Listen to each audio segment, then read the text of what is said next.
Full on movie presents Varisu. आज हम south Indian की न्यू रिलीज मूवी वारिसू को एक्सप्लेन करेंगे।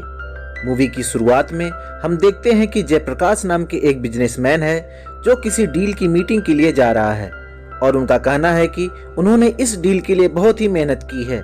वहीं दूसरी तरफ कुछ मजदूर एक पोर्ट पर हड़ताल करके बैठे हैं और पोर्ट के मालिक को किसी की कॉल आती है कि 2 दिन में माइन की डील जेपी की होने वाली है।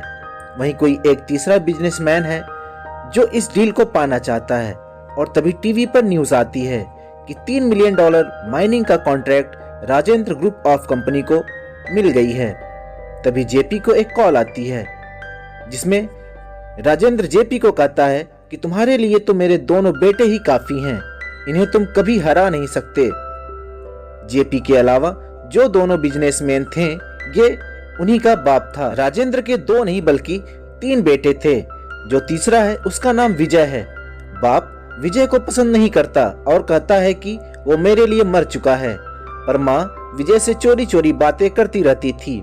विजय एक फूड डिलीवरी ऐप का स्टार्टअप करता है जिसके लिए उसे इन्वेस्टर चाहिए होते हैं। विजय अपने दम पे कुछ करना चाहता था।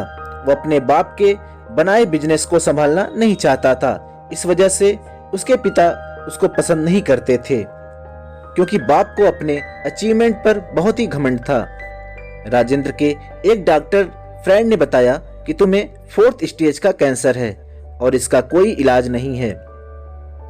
तुम्हारे पास सिर्फ 8 महीने बचे हैं। राजेंद्र कहता है कि ये बात हम दोनों के अलावा किसी को नहीं पता चलनी चाहिए। राजेंद्र के बर्थडे सेलिब्रेशन के बहाने माँ विजय को कॉल करके कहती है कि घर छोड़े तुम्हें 7 साल हो गए हैं, तुम्हें इस पार्टी में आना है।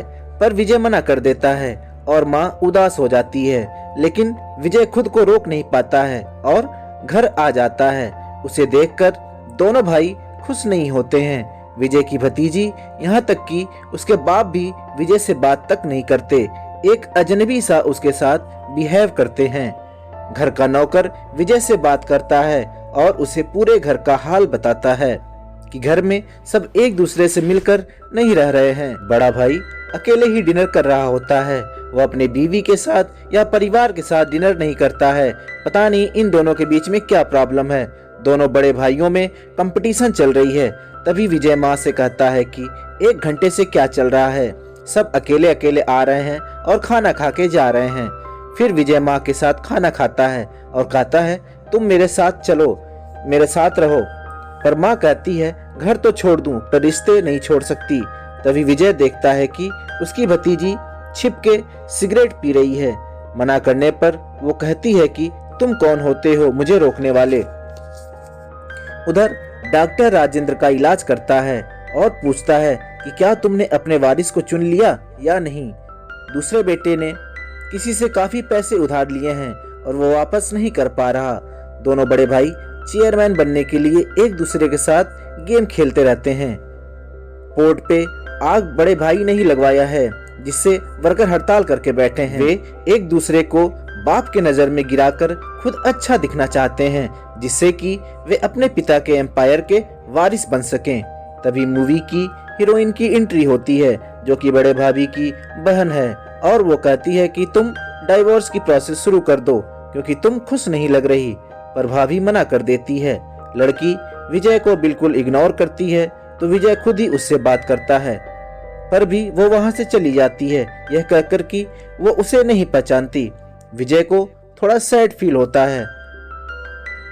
छोटी भतीजी के बर्थडे में विजय उस लड़की को देखता रहता है और अपनी भाभी को खुश रहने के लिए समझाता है जिससे हीरोइन विजय से इम्प्रेस हो जाती है। उधर टेंडर की सारी डिटेल्स किसी ने जेपी को लीक कर दी है जिससे राजेंद्र ऑफिस में बहुत गुस्सा होता है। उधर घर पर दिव्या विजय से मिलने आती है और माँ इन दोनों को पकड़ लेती है। वो विजय के बिजनेस में तरक्की जानकर बहुत खुश होती है। फिर पूजा का दिन आता है जहाँ पर सभी शामिल होते हैं। बड़े भाई का किसी के साथ अफेयर है वो भी आती है। इसी वजह से सबको पता चल जाता है। बड़े भाई की बीवी इस अफेयर को देखकर उसे एक झापड़ रसीद कर देती है। जवाब में पति भी अपने बीवी को बहुत जोर से एक झापड़ मारता है। सभी लोग ये आवाज सुनते हैं माँ बहू को रोकने की कोशिश करती है, पर वो घर छोड़कर चली जाती है। तभी एक और बवाल होता है। लोन देने वाला बिजनेसमैन आ जाता है और कहता है कि आपके दूसरे बेटे ने आपसे बताए बिना मुझसे 550 करोड़ का लोन लिया हुआ है और टेंडर की डिटेल्स भी इसी ने मुझे लीक किया था। गुंडे सब भाई को मारने लगते हैं। तब विजय आता है और गुंडों को पीटकर भाई को बचाता है। उधर जेपी राजेंद्र को फोन करके उससे सब कुछ छीनने की धमकी देता है। बाप विजय के पास जाता है और उसको जाने से मना करता है और कहता है कि मेरा पूरा साम्राज्य अब तुम संभालो, पर विजय मना कर देता है और कहता है कि मैं बस यहाँ माँ की वजह से आया था, आपकी वजह से नहीं, और विजय चला जाता है। पर तभी अगली सीन में विजय वापस आ जाता है। डॉक्टर से उसे अपने पिता की बीमारी का पता चल जाता है, इस वजह से वो वापस आ जाता है। विजय से कहता है कि माँ की वजह से तुम मेरा साथ दो, क्योंकि वो कभी खुश नहीं रही, पर अब ये घर भी टूट रहा है, केवल तुम ही इस घर की खुशियों को बचा सकते हो, क्योंकि मैं मरने वाला हूँ, मेरे पास ज्यादा वक्त नहीं है। टीवी पर राजेंद्र अपने रिटायरमेंट का अनाउंसमेंट करता है और विजय को अपना वारिस बनाता है। दोनों भाई बहुत ही हैरान होते हैं और तकलीफ में भी होते हैं। बिजनेस हाथ में से जाने की वजह से दोनों बड़े भाई बाप से नाराज होके घर छोड़कर चले जाते हैं। विजय अपने छोटे भाई के पोर्ट पर बिजनेस देखने जाता है। वहां पर नाराज बड़े भाई सब विजय पर हमला कर देते हैं। विजय को चेयरमैन बनने रहने के लिए मेजॉरिटी में कंपनी के बोर्ड ऑफ मेंबर की सहमति चाहिए होगी, क्योंकि काफी लोग इस फैसले से खुश नहीं थे। विजय को मेजॉरिटी के लिए 5 सीट चाहिए थी। वो सबकी कमजोरी पकड़ के इमोशनल ब्लैकमेल करके सबको अपनी तरफ खींच लेता है। उधर माँ बहुत तकलीफ में होती है, क्योंकि आरती ने डाइवोर्स के पेपर भेजे थे। विजय भाभी को समझाने जाता है कि परिवार को इस तरह से टूटने न दें। उधर विजय की माइन कंस्ट्रक्शन बंद करने का ऑर्डर आ जाता है और कंपनी बंद कर दी जाती है और सील्ड कर दी जाती है, जिससे विजय का बहुत सारा नुकसान होता है। उधर दोनों भाई जेपी से मिल जाते हैं। जेपी ने ही माइन को बंद करवाया था। माइन के टेंडर की बोली फिर से लगाई जाएगी। जेपी ने बिडिंग के लिए किसी मित्तल से पैसे लिए थे, तो मेन बॉस मित्तल था। बिडिंग में जेपी की कंपनी माइन का टेंडर जीत जाती है। कॉन्ट्रैक्ट पर साइन करने के लिए सब मित्तल का वेट करते हैं, पर मित्तल कहता है साइन मैं नहीं, हमारे बॉस करेंगे। बॉस कोई और नहीं बल्कि विजय ही होता है, जिसने मित्तल के जरिए जेपी को बिडिंग के लिए पैसे दिए थे। माइंस कंस्ट्रक्शन फिर से विजय की हो जाती है और काम भी स्टार्ट हो जाता है। तभी विजय को पता चलता है कि उसकी भतीजी किडनैप हो चुकी है।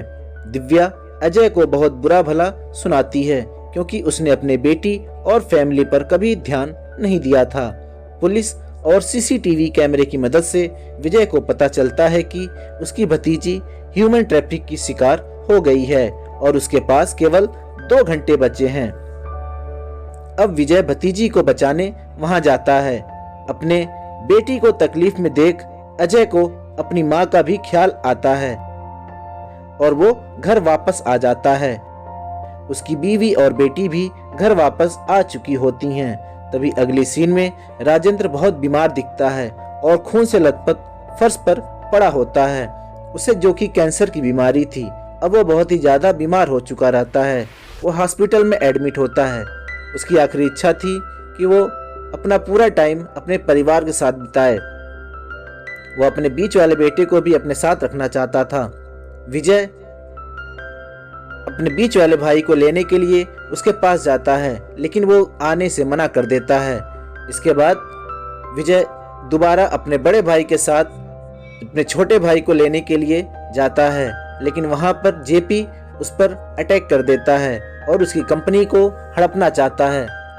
कंपनी को हड़पता देखते हुए बीच वाले भाई को अपनी गलती का एहसास होता है और वो जेपी से डील तोड़ देता है। इसके बाद तीनों भाई वापस घर आ जाते हैं, जिससे बाप उन तीनों को एक साथ देखकर बहुत ही खुश होता है और वो कुछ दिन तक एक दूसरे के साथ मिलकर रहते हैं। लास्ट में राजेंद्र की मौत हो जाती है और इसके बाद पूरा परिवार एक साथ मिलजुल कर रहता है और यहीं पे कहानी खत्म हो जाती है।